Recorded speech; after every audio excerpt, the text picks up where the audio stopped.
সুপ্রিয় দর্শক, দেশে এবং দেশের বাইরে যে যেখান থেকে বাংলা ভিশনের জনপ্রিয় সাপ্তাহিক আয়োজন প্রবাসীমুখ অনুষ্ঠান দেখছেন, তাদের সবাইকে স্বাগত জানাচ্ছি আমি ইমরুল কায়েস। প্রিয় দর্শক, আজ প্রবাসীমুখ অনুষ্ঠানের 456তম পর্ব প্রচারিত হচ্ছে। আমাদের এই অনুষ্ঠানে আমরা প্রবাসীদের নানা বিষয় নিয়ে আলোচনা করে থাকি। আজ আলোচনার জন্য স্টুডিওতে দুজন অতিথি উপস্থিত রয়েছেন। আমার ডান দিকে আছেন সৈয়দ সাইফুল হক, অভিবাসন বিশেষজ্ঞ এবং চেয়ারম্যান ওআরবি, এবং বাম দিকে আছেন কূটনৈতিক প্রতিবেদক এবং দৈনিক ইত্তেফাকের কূটনৈতিক সম্পাদক মাইনুল আলম। আপনাদের দুজনকেই স্বাগত জানাচ্ছি বাংলা ভিশন স্টুডিওতে।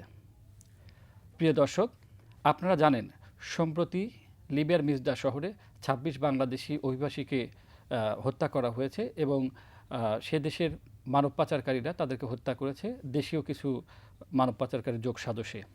তো যারা সেই হত্যাকাণ্ডে নিহত হয়েছে, আমরা তাদের বিদেহী আত্মার মাগফিরাত কামনা করি এবং তাদের রুহের প্রতি শ্রদ্ধা জ্ঞাপন করছি আমাদের এই অনুষ্ঠান থেকে।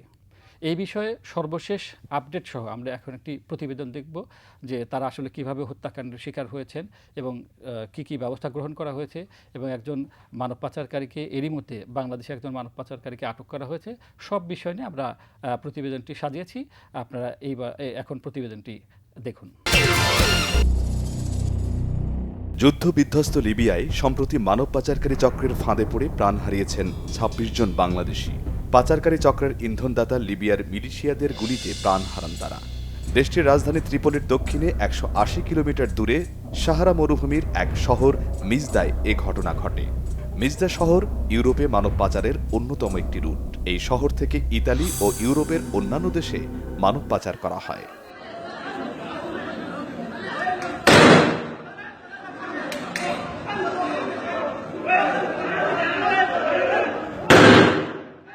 ইতালি নেয়ার কথা বলে বেশ কিছু বাংলাদেশিকে নিয়ে রাখা হয় মিজদা শহরে। সম্প্রতি বেনগাজি ও মিজদা শহরের মানব পাচারকারী দালাল চক্রের সাথে অর্থ লেনদেন নিয়ে বিরোধ হয় তাদের। সেই সূত্র ধরে লিবিয়ান ও বাংলাদেশি দালালরা অবৈধভাবে ইতালি যাবার উদ্দেশ্যে আসা ৩৮ বাংলাদেশি ও ৪ আফ্রিকানের ওপর নির্যাতন চালায়। এতে ক্ষিপ্ত হয়ে বাংলাদেশিরা সেখানে এক লিবিয়ান মানব পাচারকারী সদস্যকে হত্যা করে। ঘটনার জেরে মিজদার মানব পাচারকারী দলের একটা বড় অংশ অস্ত্র নিয়ে বাংলাদেশিদের ওপর হামলা চালায়, নির্বিচারে গুলি চালায় তাদের উপর। এতে ঘটনাস্থলেই মারা যায় ২৬ বাংলাদেশি সহ ৪ আফ্রিকান। গোলাগুলির সময় ঘটনাস্থল থেকে পালিয়ে স্থানীয় একটি বাড়িতে আশ্রয় নিয়ে প্রাণে বাঁচে সাইদুল নামের এক বাংলাদেশি। তার বাড়ি মাদারীপুরের টেকেরহাটে। সাইদুলের বর্ণনায় পাওয়া যায় লোমহর্ষক সেই কাহিনীর বিবরণ। আল্লাহর রহমতে আমি এক পাশে ছিলাম, আমার গুলি টুলি লাগে নাই, মাথায় এক পাইপ দিয়ে একটু গেলা কোন রকম ছেড়ে গেছে, তাতে কোনো সমস্যা নাই। এটা মনে করেন যে কোনো জায়গায় ঢোকে ঢুকতে নাই, ছেড়ে ৪-৫টা হয়তো ফুল উড়ে গেছে, এরকম আর একটু কাইডে গেছে। আর কোনো জায়গায় আল্লাহর রহমতে ক্ষয় করতে হয় না। এমনি আমার এই মায়ের দুঃখ হাতে ফুলে গেছে, পিঠটা ফুলে গেছে, এই কষ্ট বাইরে তার কাছে আইছি। মনে করেন তারা ইঞ্জেকশন দিতেছে, খাওয়ান দিতেছে, তারপর মনে করেন ওষুধ পাতি সব তারাই চালাইতেছে। খুব বিয়োগ ভালো। গুরুতর আহত ১১ বাংলাদেশিকে প্রথম মিজদার স্থানীয় হাসপাতালে ভর্তি করা হয়। সেখানেও দফায় দফায় আক্রমণ করে সশস্ত্র লিবিয়ান মানব পাচারকারীরা। তবে স্থানীয় পুলিশের সহায়তায় রক্ষা পায় ভাগ্যহত মানুষগুলো। লাখ টাকা ১২ লাখ টাকা কারো কাছে মুক্তিপণ দাবি করতেছে, আর রক্তাক্ত অবস্থায় কারেন্টের হিট দিয়ে এভাবে ১০-১২ দিন ধরে মারধর করতেছে। এগুলো আমরা বিভিন্ন ভয়েস মেলের কাছে বাঙালি দালালরা ভয়েস রেকর্ড দিয়ে আমাদের কাছে পাঠায়। ২৭ তারিখ সন্ধ্যা, বুধবার সন্ধ্যাবেলা ভয়েস রেকর্ড দিছে যে ভাই আমাদেরকে বাঁচাও, বা আমার বাপ বাঁচাও, ভাই বাঁচাও, কাকা বাঁচাও, আমাদেরকে শেষ দেখায়, এই তোমাদের সাথে আর জীবনে দেখা হবে কিনা। গুলি করতে করতে সন্ত্রাসীরা আমাদের রুমের ভিতরে ঢুকতেছে। প্রধানমন্ত্রীর কাছে আমার আকুল আবেদন, আমি আমার ভাই ফেরত চাই, যেভাবে হোক। আমার বাইরের আমার দেশে আমার ভাইয়ের সাথে যত লোক আছে তাদের সকলকে যেন দেশে আয়না দেয়। পরে প্রশাসনের সহায়তায় আহতদের নেওয়া হয় রাজধানীর ত্রিপোলির মেডিকেল সেন্টারে। সেখানেই তাদের চিকিৎসা দেওয়া হচ্ছে বলে জানান লিবিয়ায় নিযুক্ত বাংলাদেশ দূতাবাসের শ্রম কাউন্সিলর। আমরা ত্রিপোলির হাসপাতালে গিয়েছিলাম, তাদের সাথে সাক্ষাৎ করেছি, তাদের সাক্ষাৎকার নিয়েছি এবং জানতে পেরেছি যে তাদেরকে মুক্তিপণের দাবিতে আটক করা হয়েছিল পথে, এবং তারা এই টাকা না দিতে পারায় তাদের সাথে সংঘর্ষ হয়। দূতাবাস তো এখানে, আমরা তো খুবই একটা প্রতিকূল পরিবেশে কাজ করছি, আমরা ত্রিপোলির বাইরে যেতে পারি না, তার মধ্যে থেকে আমরা কাজ করছি। অধিকাংশ দূতাবাস এখানে নাই। নিহতদের আইনি প্রক্রিয়া শেষ করে লিবিয়াতেই দাফন করা হয়। লাশ হয়েও নিজের জন্মভূমিতে ফেরা হলো না এসব হতভাগাদের। লিবিয়ায় হতাহতদের বেশিরভাগের বাড়ি মাদারীপুর শরীয়তপুর এলাকায়। এই জঘন্য ঘটনার পর শোকের ছায়া নেমে এসেছে হতাহত মানুষগুলোর পরিবারে। সন্তান হারিয়ে পাগল প্রায় পিতামাতা। ভুক্তভোগীদের আহাজারিতে গোটা এলাকায় নেমে এসেছে শোকের ছায়া। আমার বড় ছেলের ভাইগো আমার বাঁচাও ভাই, আমার জীবন বিখ্যাত ভাই, আমি আর সহ্য করতে না, আমার লোড দা কারেন্টের চেক দে, আমি আর সহ্য করতে না ভাই, আমার এই আমি আর সহ্য করতে না। 2-3টা কথা কইতে রে এর মধ্যে আর কথা আর আয় না। প্রত্যেক দিনের ফিটা আর কামন দেয় না, কোনো কিছু করে না। কালি আমি আর কত সহ্য করব? আমি যদি পিস্তল পাইতাম তো আমার গুলি করে আমি নিজে আত্মহত্যা করে লাইলাম। হইলে বাজান তুমি কি করবা করো। আর হেরা তখনও বলে এই মিয়া টাকা তাড়াতাড়ি বাইল করো, নাইলে তোমার ছেলের শেষ করে দিব। ঘটনার পরপরই সরকারের পক্ষ থেকে ব্যবস্থা নেওয়ার প্রতিশ্রুতি দেওয়া হয়েছে। বলা হয়েছে কঠোর ব্যবস্থা নেওয়া হবে মানব পাচারকারীদের বিরুদ্ধে। তবে এই ঘোষণা কতটুকু কার্যকর হয় তা সময়ই বলে দেবে। লিবিয়ায় হত্যাকাণ্ডের পরই সেখানে অবস্থানরত বাংলাদেশিরা চরম আতঙ্কে রয়েছেন। সমস্যা সমাধানের চেষ্টা করছে বাংলাদেশ দূতাবাস। এদিকে ঘটনার পরই বাংলাদেশে তদন্ত ও অভিযানে নামে র্যাব। সোমবার ভোররাতে রাজধানীর শাহজাদপুর এলাকা থেকে মানব পাচারে জড়িত অভিযোগে আটক করা হয় কামাল হোসেন ওরফে হাজি কামালকে। সংবাদ সম্মেলনে র্যাব জানিয়েছে, লিবিয়ায় ঘটনায় সরাসরি জড়িত আটক ব্যক্তি। নিজ মন্ত্রণালয়ে সাংবাদিকদের সাথে আলাপকালে প্রবাসী কল্যাণ ও বৈদেশিক কর্মসংস্থান মন্ত্রী জানিয়েছেন, এই ঘটনায় এখনও পর্যন্ত কোনো রিক্রুটিং এজেন্সির সম্পৃক্ততা পাওয়া যায়নি। তবে পাচারকারীরা যত ক্ষমতাধর হোক তাদের আটক করে জনসম্মুখে আনা হবে। কেমনে গেল, কারা পাঠালো, কারা কি নিল, কারা ওদেরকে বন্দি করলো, মুক্তপণ চাইলো, এই সবগুলি কিন্তু আমরা উদ্ঘাটন করতেছি। This is a very positive action যেটা র্যাব নিচ্ছে, যে আমাদের নিরীহ মানুষ যারা আছে তাদেরকে যেভাবে এটা এই লোভ লালসা দেখিয়ে নিয়ে যাওয়া হচ্ছে, এই জিনিসটা যে বন্ধ হয়।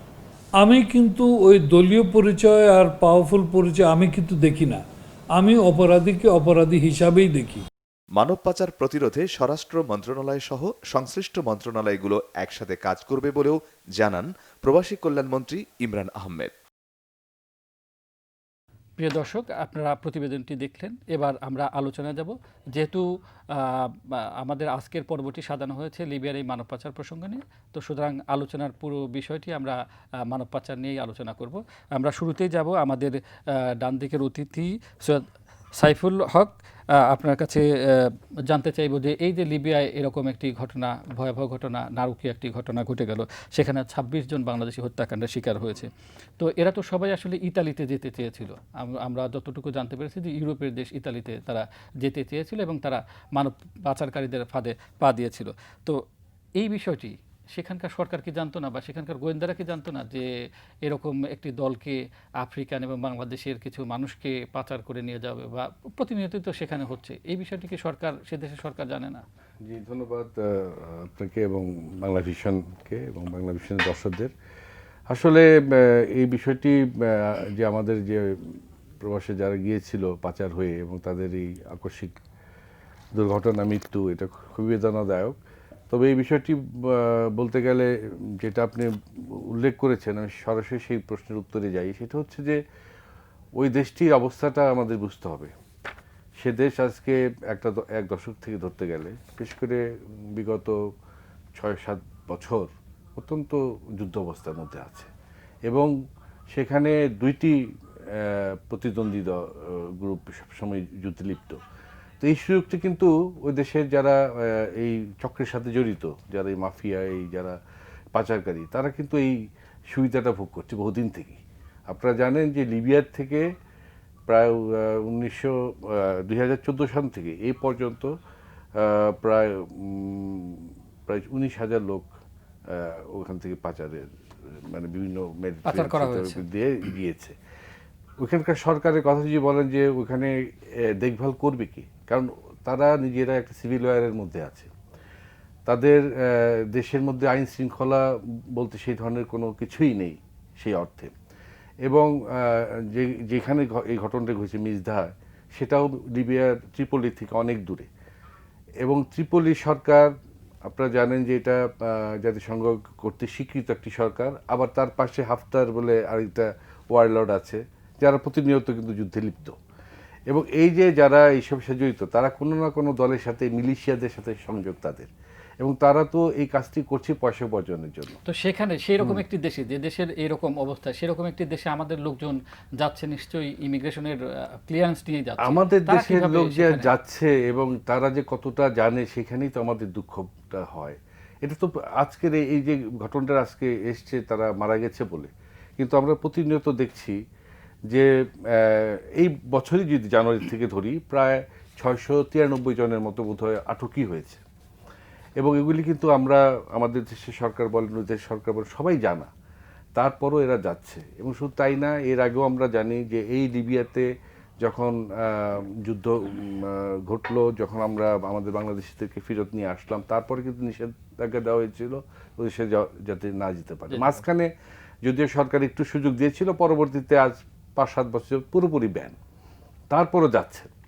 এখন এই যারা গিয়েছিল এদের যে ইতিহাসটা আমরা যখন যে খবরগুলি নিয়েছি তাতে দেখা গেছে যে এরা কিন্তু সেইভাবে প্রবাসী হিসেবে যায়নি, মানে লিবিয়াতে সরাসরি যায়নি। কিন্তু আপনি যদি লক্ষ্য করেন যারা এখনো বেঁচে আছে তাদের কিছু সাক্ষাৎকার বা এই যে এরা একটা ভীষণ একটা চক্রের মাধ্যমে, কেউ নেপাল হয়ে, কেউ ইন্ডিয়া হয়ে, আপনি সেই অন্য রুট ধরে ইজিপ্ট হয়ে বিভিন্নভাবে তারা এই লিবিয়াতে তাদেরকে নেওয়া হয়েছে। এবং সেখানেও প্রশ্ন আছে যে এদেরকে এখান থেকে কি ইটালির কথা বলা হয়েছিল, ইউরোপের কথা বলা হয়েছিল, এটাও সঠিকভাবে জানা যায় না। তবে আমরা জেনেছি যে ওইখানে লিবিয়াতেও যারা বাংলাদেশি, যারা অনেক কষ্ট করেই ছিল, তাদের মধ্যেও অনেকে আশা করেছিল যে লিবিয়ার থেকে সরে কিভাবে ইউরোপে যাওয়া যায়। আপনার কাছে বর্তমান আসবো। পরিস্থিতিটাই বলছিলাম। আমরা এখন মাইনুল ভাই আপনার কাছে জানতে চাইবো যে আপনি তো নিশ্চয়ই সাইফুল ভাইয়ের কথা শুনছিলেন যে লিবিয়ার পুরো পরিস্থিতি উনি বললেন, সেখানে একটা যুদ্ধ বিধ্বস্ত অবস্থা বা যুদ্ধংদেহী অবস্থা চলছে, পাশাপাশি ওখানকার মানব পাচারকারীদের কথা বলেন। কিন্তু আমরা তো জানি যে এই ঘটনার সাথে যে ঘটনাটি, নারকীয় ঘটনাটি ঘটলো, এখানে শুধু লিবিয়ার মানব পাচারকারী না, এখানে বাংলাদেশি মানব পাচারকারীরাও জড়িত। তো তাদের আমরা ঠেকাতে পারছি না কেন? আমাদের দূতাবাস কি কিছু করতে পারে কিনা এ বিষয়ে? পাচারের কাজ যারা করছে ওরা একটা সংঘবদ্ধ গ্রুপ। এটা একেবারে ঢাকাতে, বাংলাদেশ থেকে, বাংলাদেশে যে গ্রামের ছেলেগুলো গেছে মাদারীপুর, রংপুর সব বিভিন্ন জেলায়, এরা কিন্তু এই গ্রাম থেকে এটা উৎস কিংবা মূল সূতিকাগার কিংবা শুরু। আচ্ছা, এখন দূতাবাস তো কিছু করতে পারবে না। দূতাবাসকে আমি যতই বলি ওখানে যদি একটা সুন্দর ভালো আমাদের স্বাভাবিক পরিস্থিতি, তাও করতে পারতো না, কারণ এরা এখান থেকে যাচ্ছে। ওখান থেকে কী করবে? ওখান থেকে অ্যারেস্ট করবে, ধরবে কিংবা ইয়ে করবে। কিন্তু আমরা তো, সমস্যা হচ্ছে পাচার। বাংলাদেশ থেকে পাচার আগে বন্ধ করেন।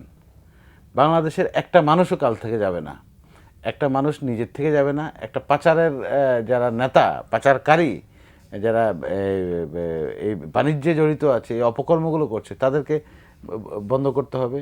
তাহলে ওই যে ঘটনা, দুর্ঘটনা কিংবা মর্মান্তিক ঘটনা বন্ধ হবে। আপনি দেখেন আজকে দুপুরে ঢাকায় যার কথা আমরা জেনেছি, র্যাব আমাদের একজনকে আটক করেছে। সে কিন্তু অন্যতম হোতা, কিন্তু তার উপরে অনেক স্তর আছে, নিচে অনেক স্তর আছে। আমরা একটাকে পেয়েছি, কিংপিন যেটা বলা হয়, কি হাজি কামাল। সে 400 লক্ষে পাচার করেছে গত প্রাথমিক তথ্য অনুযায়ী, স্বীকারোক্তি অনুযায়ী। তার বাড়িতে 30টা না 40টা পাসপোর্ট পেয়েছে, বিরাট সংখ্যক, এবং তার অনেক ডকুমেন্ট পেয়েছে যাদেরকে পাঠিয়েছে, ওদের লেখালেখি, এই কাগজপত্র। এটা হচ্ছে একটা লোক শুধু, এরকম আরও 5টা কামাল আছে। এটা কামালের পেছনে আরও বড় হাত আছে, এগুলো ধরতে হবে। আমি যেটা বলছি, দূতাবাস কিছু করতে পারে না। এরা বাংলাদেশ থেকে 4 মাস আগে গেছে, 4 মাস আগে গিয়ে বিভিন্ন রুটে হয়তো টেকনাফ দিয়ে যদি এরা রওনা দিয়ে থাকে, এরা তো বিমানবন্দর দিয়ে যায়নি, এরা সমুদ্র পথে গেছে, গিয়ে আন্দামান সি, মিয়ানমার সীমান্ত হয়ে আন্দামান সি হয়ে থাইল্যান্ড, মালয়েশিয়া হয়ে ওদিক দিয়ে ভারত সাগর পার হয়ে, আরব সাগর পার হয়ে ভূমধ্য সাগরে গেছে। কিছু তো আমরা জানি যে ইমিগ্রেশন ক্লিয়ারেন্স নিয়ে আপনার দুবাই যাচ্ছে, দুবাই ভিসা বা অন্যান্য দেশে ভিসা নেয়, তারপরে সেখান থেকে যাচ্ছে। না, সেটা তো হচ্ছে একটা ট্রাভেলার হিসেবে যাচ্ছে। এই যারা পাচার করছে, আপনি একটা স্টাডি সরকার করতে পারে এই 26 জনের এদের কোন কোন মাধ্যমে গেছে। এদের কোনো বৈধ কাগজপত্র নেই, ডকুমেন্ট নাই, ট্রাভেল ডকুমেন্ট নেই। সুতরাং ব্যাপারটা হচ্ছে বাংলাদেশ থেকে যারা পাচারের জন্য এই মুহূর্তে যারা তৈরি হচ্ছে কিংবা যে সলা পরামর্শগুলো আয়োজন করে চলছে সেগুলো বন্ধ করতে হবে। কীভাবে করবে সেটা একটা কঠোর নজরদারি, গোয়েন্দা নজরদারি। প্লাস যেই ছেলেগুলো যাচ্ছে, যে তরুণরা যাচ্ছে, যে স্বপ্নে আছে ইউরোপে যাবে, এই রুটে গিয়ে ইতালিতে বসবাস করবে, গ্রিসে বসবাস করবে, স্পেনে যাবে, এই যে তাদের সামনে যে হাতছানি, এই যে একটা ভ্রান্ত ধারণা নিয়ে যে ভবিষ্যৎ গড়ার যে হাতছানি, এখন তো লাশ হওয়া ছাড়া উপায় নেই। তোমরা গেলে লাশ হতে হবে। এবং কি মর্মান্তিক ওদের জীবন ধারণের ব্যবস্থা আপনি দেখেন। 3 দিন পর পর একটা রুটি দিয়েছে, একটা রুমে 10 জন 15 জন করে রেখেছে, এরপর বলে বাড়ি থেকে টাকা আন। আপনি একটা ভয়েস অডিও রেকর্ড শুনেছেন যে আমাকে মেরে ফেলবে, 5 লাখ টাকার ব্যবস্থা করো, ভাইকে বলো, অমুক করো, সেরক করো। একটা রেকর্ড আমরা শুনেছি, গণমাধ্যমে, সামাজিক মাধ্যমে এসছে। সুতরাং হচ্ছে এটা বাংলাদেশে যুগ যুগ ধরে হচ্ছে, সম্প্রতি এটা খুব বেড়েছে এবং মাঝখানে কমেছিল। এটা হচ্ছে আমাদের একটা রুট আছে চট্টগ্রাম, কক্সবাজার, টেকনাফ দিয়ে এরা ট্রলার করে যায় অথবা অন্য কোনো নৌযান দিয়ে যায়। এই রুটটা তো চিহ্নিত রুট। হ্যাঁ, এই রুটটা চিহ্নিত রুট, ওখান থেকে ঠেকাতে হবে। এবং এদের মাধ্যমে একজন পাচার হওয়া বাংলাদেশি যুবককে যদি আপনি ধরেন, পাচারের প্রস্তুতি কিংবা পাচার হতে যে যাচ্ছে, পাচার তো আমরা বলি কিন্তু সে তো পাচারে যাচ্ছে না, সে যাচ্ছে বিদেশ যাচ্ছে, তাকে সেভাবেই বোঝানো হচ্ছে। তাকে যদি ধরা হয় প্রস্তুতি নিয়েছে কিংবা ফেরত এসে, তাহলে কিন্তু এই পেছনের লোকগুলোর, এই আরও 5 জন কামালকে ধরা যাবে। বাংলাদেশের অভিবাসন যেটা বলা হয়, যে অভিবাসন এমন একটা বিষয় যে থিওরিটিক্যালি মাইগ্রেশন, IOM যেটা বলে, কিংবা বিশ্বব্যাপী যে অভিবাসনের যে ধারণা আছে, যে আমরা যে মডিউল আমরা যেটা জানি, সেটা হচ্ছে যে এক দেশ থেকে আরেক দেশে চলাফেরা। এটা কি বৈধভাবে হোক অবৈধভাবে হোক, মানুষ তার জীবনের প্রয়োজনে এক জায়গা থেকে আরেক জায়গায় যাচ্ছে। এই জায়গায় আমি বসবাস করছি, আমি বাংলাদেশের ঢাকা শহরে বসবাস করছি, আমি মনে করি এখানে আমি পারছি না, আমার উন্নত জীবন কিংবা আমার যে কোনো প্রাকৃতিক ফোর্সড মাইগ্রেশনও আছে, প্রয়োজনে আমি স্থানান্তর করলাম, আমি ঢাকা থেকে চট্টগ্রাম গেলাম কিংবা বাংলাদেশ থেকে অন্য দেশে গেলাম, ব্যাপারটা এমনই। এটা একটা বিশ্বব্যাপী ধারণা, কিন্তু এটা যখন আপনি একটি অবৈধ কর্মকাণ্ডের মধ্যে হয়, এটা তখন আমরা পাচার বলি।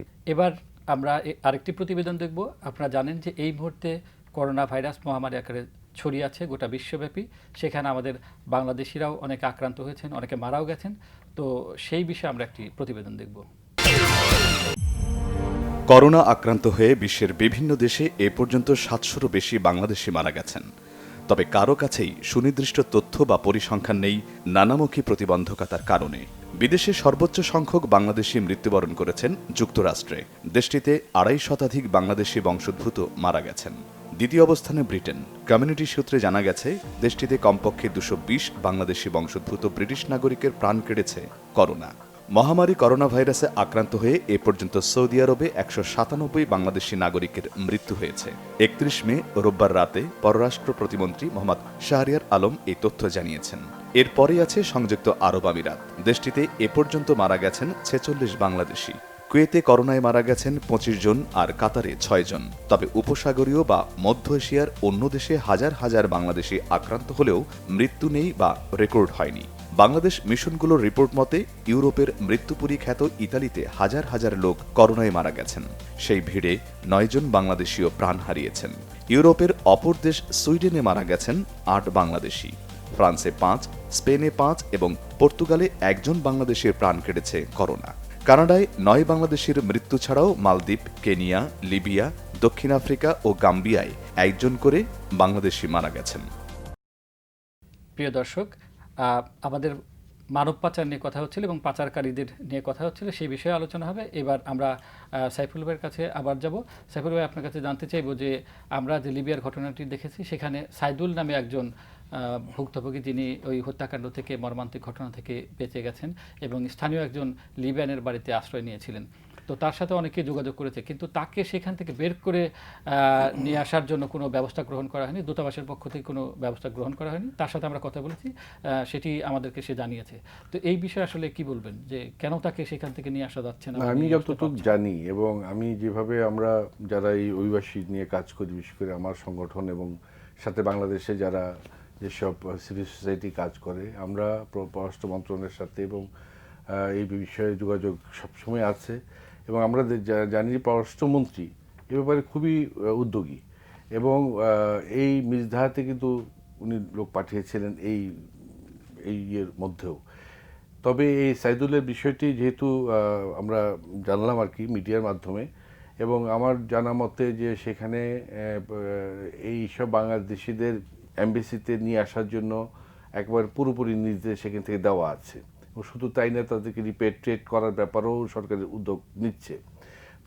সমস্যাটি হচ্ছে যে তাদেরকে কিভাবে আনা যায়, কারণ আপনি জানেন যে এই কোভিড-19 সিচুয়েশনে কিন্তু যে দেশ থেকে, অনেক দেশ থেকে কিন্তু বাংলাদেশ ফেরত পাঠাচ্ছে, কুয়েত থেকে, ওমান থেকে, এবং সেখান থেকে কিন্তু তারা তাদের ফ্লাইটগুলি বা চার্টার করে পাঠায়। সেখানে এইসব যে লিবিয়াতে যারা আছে সংখ্যা কম, কিন্তু তারপরও অন্যান্য বাঙালি আছে, তারাও যদি আসতে চায় তাহলে হয়তো আমার যতটুকু ধারণা যে সরকার নিশ্চয়ই অন্যান্য যে আন্তর্জাতিক সংস্থা আছে, IOM সহ অন্যান্যদের কাছে অ্যাপ্রোচ করবে, সহায়তা ব্যবস্থা করবে। কিন্তু বিষয়টি হচ্ছে যে এই যে মানবের বিষয়টি যেটা মানিল ভাই বললেন যে অভিবাসনের নামে পাচার, এখন পাচারেরও আবার দুইটা রূপ আছে। সেটা হলো যে এই যারা পাচার হয়েছে এই সাথে পাচারকারী বলে ট্রাফিকার, কিন্তু এখানে চোরা কারবারিও জড়িত, যাদেরকে বলি স্মাগলার, এবং এই স্মাগলার অ্যান্ড ট্রাফিকারের জন্য একটা আন্তর্জাতিক আইনও আছে। বাংলাদেশ সেটা কিন্তু এখন সেই প্রোটোকলে সই করতে যাচ্ছে। সুতরাং বাংলাদেশের সরকারের উপর একটা চাপ আছে যে এইসব লোক কেন যাচ্ছে। এবং আপনি যে প্রশ্নটি নির্মাণুল ভাইকে করেছিলেন যে এই যে দেশে যে পাচারকারী তাদেরকে রোধ করার জন্য নিশ্চয়ই আমরা কথা বলবো, বা স্বল্প সময়ের মধ্যে আমরা বলতে চাই যে এখনই উচিত যে একটি তদন্ত কমিটি করা বা একটা তদন্ত করা এই বিষয়টি পরিষ্কারভাবে, যারা একেবারে, কারণ বাংলাদেশ থেকে তো গিয়েছে, যেটা এখানে কারা নিল, কার পিছনে কে আছে, এইসব পাচারকারীদেরকে ধরা হয়েছিল, আগেও ধরা হয়েছিল, তাদের কেন জামিনে ছাড়িয়ে দেওয়া হলো, এবং এই সে পাচারকারীর বিরুদ্ধে যে মামলাগুলি আছে সে মামলাগুলি অবস্থা কি, এবং স্বরাষ্ট্র মন্ত্রণালয়ে কিন্তু একটা সেল আছে, মনিটরিং সেল আছে, সেই সেলের কাজ কি, তারা কিভাবে এটাকে দেখছে, এবং এই যে এখন যে বর্তমানে যাদেরকে ধরা হচ্ছে, এবং এটা আমি বলি বাংলাদেশের পুলিশ বলেন, র্যাব বলেন, তারা অত্যন্ত বিচক্ষণ এবং তারা জানে না এমন বিষয় নাই। বাংলাদেশের পুলিশের যে এখন বর্তমানে IGP, যিনি আগে র্যাবের মহাপরিচিত ছিলেন, আমি ওনাকে শ্রদ্ধা করি, বেনজির সাহেবকে, উনি কিন্তু উদ্যোগ নিয়েছিলেন, উনি যখন র্যাবে ছিলেন আগে, এবং বেশ কিছু পাচারকে উনি ধরেছিলেন, আটক করেছেন। হ্যাঁ, সেই বিষয়ে কিন্তু তারা কোথায় গেল? হ্যাঁ, সেটাই, সেই প্রসঙ্গেই মানিল ভাইয়ের কাছে জানতে চাইব যে আপনি তো বলছেন যে হাজী কামাল নামে একজনকে গ্রেপ্তার করা হয়েছে, নিশ্চয়ই এর পেছনে আরো অনেকেই জড়িত আছে বা উচ্চ পর্যায়ের আরো অনেকে আছে। তা আমরাও তো জানি অনেক এজেন্সির বিরুদ্ধে অভিযোগ আছে, অনেক বড় বড় মানুষের বিরুদ্ধে অভিযোগ আছে। এটা প্রান্তিক পর্যায়ে যখন আমরা বলবো এটা উৎসমূল, প্রান্তিক পর্যায়ে উৎসমূলে যদি আমি একেবারে কঠোরতা, একেবারে জিরো টলারেন্স করি, সেটা আমরা দেখছি, কিন্তু এটার কার্যকারিতা, বাস্তব ফল আমরা দেখছি না, যার ফলে এমন ঘটনা, মর্মান্তিক প্রাণহানি, 26 জন বাংলাদেশি মারা গেছে নিরুদ্দেশ, এদের লাশও আসতে পারলো না, যেভাবে এদেরকে আমরা দেখলাম আর কি খবরাখবর। এই যে উৎসমূলের কথা ওরা বলতে চাই, উৎসমূল এরা, আমি আজ থেকে 3-4 বছর আগে আমি ব্যক্তিগত অভিজ্ঞতা থেকে বলতে চাই, আমি একটা খুব প্রত্যন্ত অঞ্চলে, ওই টেকনাফ অঞ্চলে আমি ছিলাম এবং গিয়েছি, এবং ওখানে দেখেছি কিভাবে এগুলো হয়। এটা কিন্তু রাতের অন্ধকারে ট্রলারে উঠিয়ে দেয়, একটা ছোট নৌযানে উঠিয়ে দেয়, উঠিয়ে দিয়ে পার করে দেয়, পার করে দিয়ে এরপর আরেকটা নৌযানে যায়, বড় নৌযানে, লঞ্চ কিংবা মাঝারি নৌযানে যায়, এরপর ওরা পাচার হয়। প্রথমে নিয়ে থাইল্যান্ডের কোনো এক সীমান্তে রাখে, আন্দামানের পাড়ে, এরপর আস্তে আস্তে হস্তান্তর হয়। বাংলাদেশের পাচারকারী যারা, এটা তো আমরা জানি, আমরা সিনারিওটা তো আমাদের সামনেই আছে, কিন্তু আমরা ধরতে পারছি না। উৎসমূল যেটা আমি বলছি, উৎসমূল গোড়ায় ধরতে হবে। গোড়ায় যখন এদেরকে ওই যে রাতের অন্ধকারে 20 জন 25 জন করে একটা দল বেঁধে যখন তুলে দেওয়া হয়, ওখানে একটা ঘটনা আছে, ওখানে একটা ব্যাপার আছে, এটা হচ্ছে উৎসমূল। ওখানে আমি বলবো আইনশৃঙ্খলা বাহিনীর কিংবা স্থানীয় প্রভাবশালী, স্থানীয় মাতবর টাইপের লোক কিংবা কতিপয় জনপ্রতিনিধি এরা জড়িত থাকে, ওরা যোগসাজশ হয়ে এদেরকে ছেড়ে দেয়। না, আমরা ধরছিও তো, তাদের আটক করছি, তারা ছাড়া পেয়ে যাচ্ছে, এই যে ধরাছোঁয়ার বাইরে থেকে এর পেছনে একটা সংঘবদ্ধ গ্রুপ যারা গডফাদার বলি, এদেরকে ধরতে হবে। এটা রাজনৈতিকভাবে প্রভাবশালী, এরা আইনশৃঙ্খলা বাহিনীর কাছে এরা কখনো কখনো খুব প্রশ্রয় পায় কিংবা সুবিধা পায়, এমন একটি গ্রুপ আছে। এবং এই জায়গায় যদি পুরোপুরি জিরো টলারেন্স করা, যেমন এই যে 26 জন মারা গেল, আজকে একজন ধরলো, এটা কি সবসময় এই কাজটা করা যাবে না? হ্যাঁ, সবসময় করতে হবে। তাহলে আমাদের মানে দেশে আপনি বলতে চাচ্ছেন যে ঘটনা ঘটার পরে আমরা ব্যবস্থা ঘটনা ঘটার পর আগেই নড়লো, তখন একটু নড়ে চড়ে একটু তথ্য সংগ্রহ করে মনিটরিং সার্ভেলেন্স বাড়ালো। এটা কিন্তু সার্বক্ষণিক কাজ। এই ইস্যুটাতে আপনি যদি জিরো টলারেন্স এবং পুরা মনিটরিং, সরকারের নীতি আছে, এখন এটা জিরো টলারেন্স নীতিটা বাস্তবায়ন করতে হবে সার্বক্ষণিকভাবে। এই যে করোনা এসছে, আমরা এই ব্যাপারটা ভুলে গেলাম, কিন্তু দেখেন কয়েকশো পার হয়ে গেছে। করোনার ভিতরে এই সুযোগ এরা তো সুযোগ সন্ধানী, এরা সময়কে বেছে নেয়, এরা সুযোগটা গ্রহণ করে, এবং এভাবে এদেরকে শায়েস্তা করতে হবে, পাকড়াও করতে হবে। আমি কেন বলছি যে এই লোকটা 400 জনকে পাচার করেছে, 26 জন মারা গেছে, বাকিদের কোথায়? কেউ হয়তো প্রতিমধ্যে আছে, গ্রুপে গ্রুপে 20 জন 25 জন 50 জন করে আছে। হয়তো 400 জনের মধ্যে অল্প সংখ্যক ইতালিতে ঢুকতে পেরেছে। এখন ইতালি এই সরকারি করোনা উপলক্ষে যাদেরকে মার্সি দিচ্ছে, একটা স্টে পারমিশন, নাগরিকত্ব, ওখানে থাকার সুযোগ দিচ্ছে, এদের মাথায় এটা কাজ করছে। 1 লক্ষ লোক ওখানে, লক্ষ লক্ষ লোক কৃষিকাজে নিয়োজিত ছিল কিংবা রাবার কাজে নিয়োজিত ছিল, নির্মাণ কাজে, ওদেরকে দেবে, এটা এদেরকে শেখানো হয়েছে, চলো ইতালি যাও, ওখানে ওই সুযোগটা। এই যে একটা আলাদিনের চেরাগ পাইয়ে দেওয়ার যে স্বপ্ন, এটা তো স্বপ্ন না, দুঃস্বপ্ন, এটা করছে। সুতরাং এটা গোড়ায় ধরতে হবে। আমি খুব শঙ্কিত যে গত 6 মাস 8 মাসে কত সংখ্যক বাংলাদেশি তরুণ এই পথে পা দিয়েছে এবং এদের ভাগ্যে কি আছে। আরেকবার লিবিয়া একটা যদি গণবিজ্ঞপ্তি দেয়া যায়, আপনি বলছেন কি করণীয়, যে আপনার পরিবারের কোনো মানুষ, সদস্য, ভাই, ছেলে কিংবা স্বামী কিংবা কেউ কি গিয়েছে এই পথে, তাহলে আমাদেরকে তথ্য দেন, একটা গণবিজ্ঞপ্তি দিয়ে দিবে। না, কথায় আসলে প্রশ্ন আসে, সেটা হচ্ছে যে আপনি গণবিজ্ঞপ্তির কথা বলছেন, এটাকে আমরা করতে পারি না যে আমাদের তো জনপ্রতিনিধি আপনার ইউনিয়ন পর্যায় পর্যন্ত বা ইউনিয়ন পরিষদ সদস্য আছে, তাদেরকে আগে মোটিভেট করা যায় কিনা, বা তাদেরকে দিয়ে তাদেরকে আপনি মোটিভেট করবেন। মোটিভেটের কথা বলছেন, তারা যদি এই চক্রে লক্ষ লক্ষ টাকা, 5 লাখ টাকা দিয়ে যাত্রা করে, যে 7 লাখ টাকা দিবা অথবা অর্ধেক দাও, ইতালি পৌঁছার পর বাকিটা দিবা, কিন্তু প্রতিমধ্যে কন্ডিশন ব্রেক করে এবং এই ধরনের চাপ আসে, টর্চার হচ্ছে, ব্যাপারটা তেমন। 5 লাখ 7 লাখ 10 লাখ, কিন্তু এই ছেলেগুলোকে দিয়ে, যেটা অডিও শুনলাম, 5 লাখ টাকা চেয়েছে, সে কি টাকা না দিয়ে গেছে?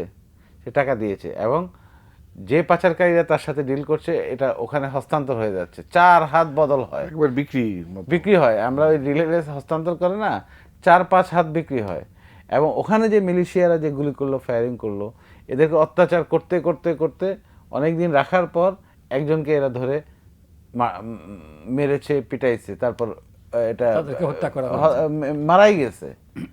এরপরে সে এদেরকে প্রতিশোধ নিয়েছে। 4 জন দক্ষিণ আফ্রিকার, 26 জন বাংলাদেশি, 11-12 জন আছে অসুস্থ, আহত হয়ে আছে, 1 জন পালিয়ে গেল।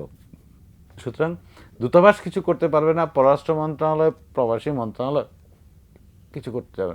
আমি সুনির্দিষ্টভাবে স্বরাষ্ট্র মন্ত্রণালয়কে বলবো। এবং মাইনুল ভাই, আমাদের সময় যেহেতু শেষ হয়ে আসছে, আপনি একটি বিষয়ে বলেছিলেন যে এই যে মরদেহগুলো আমরা আনতে পারি নাই, তো এই ক্ষেত্রে দূতাবাসকে কিছু করতে পারতো না, কারণ মানুষ আসলে মারা যাওয়ার পর চায় যে আমার মরদেহটা আমার দেশে। আমাদের দূতাবাস কার সাথে দেন দরবার করবে, কার সাথে, কোন সরকারের সাথে যোগাযোগ করবে? যে এখানে ঘটনা ঘটলো ওখানে হচ্ছে বিদ্রোহী সরকারের নিয়ন্ত্রণে, এবং এই সরকারেরই কেউ এই ঘটনাটা ঘটিয়েছে, হত্যাকাণ্ড ঘটিয়েছে মিলিশিয়া বাহিনী। তারপর সময়টা তো নরমাল না, সময়টা হলো দুঃসময়ের, একেবারে কোভিড-19 এর আক্রান্ত। সুতরাং এটা মরদেহ আনা তো পরের ব্যাপার, সেটা হয়তো ভবিষ্যতের ঘটনা হলে আনবে, কিন্তু যে লোকেশনগুলো দেখতে হবে, ত্রিপলি থেকে অনেক দূরে।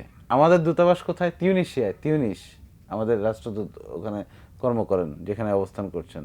সুতরাং দেখতে হবে, এবং এক দেশে বসে আরেক দেশকে প্রতিনিধিত্ব, আরেক দেশে কাজ করছেন উনি। সুতরাং সেটা ঠিক আছে, সেটা হয়তো ভবিষ্যতে হবে। মরদেহ আনলেই বা কি ফল লাভ হতো কিংবা জানি না। ভাই, আমরা যেহেতু একদম শেষ প্রান্তে চলে এসেছি, আমরা সাইফুল হক ভাই আপনার কাছে যাব।